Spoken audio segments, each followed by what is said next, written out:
চলে গেছে সে দেশ থেকে বহু দূরে, এক মুঠো স্বপ্ন নিয়ে ভাগ্যের সন্ধানে প্রবাসের মাটিতে পা রেখেছে। দিনে কাজ, রাতে একা, এক কাপ চা, কিছু ক্লান্তি আর দেশের কথা। প্রতিপনে হাসি দেয়, বলে, মা আমি ভালো আছি। কিন্তু সেই হাসির আড়ালে লুকোনো থাকে হাজারো কান্না, যা কেউই দেখে না, কেউ শোনে না। প্রতি মাসে দেশে পাঠায় টাকা, বাড়ির দেয়ালে নতুন রং ছড়ে, কিন্তু তার নিজের জীবনের রং হারায় প্রতিদিন একটু একটু করে। তারপর একদিন খবর আসে ও আর নেই।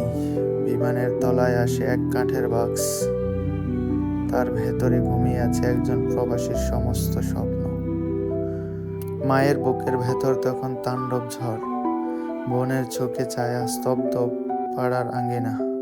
সবাই বলে, সে তো শুধু জীবনের জন্য গিয়েছিল, মৃত্যু কেন সেখানেই পেল? প্রবাস মানে কষ্ট, প্রবাস মানে নিঃশব্দ যুদ্ধ, যেখানে প্রতিদিন বেঁচে থাকার নামটাই ত্যাগ। তবুও তারা যায় দেশকে ভালোবেসে, পরিবারের হাসির জন্য। তাদের চোখের জলেই লেখা আছে, প্রবাস শুধু টাকা নয়, এটি এক নিঃশেষ ত্যাগ।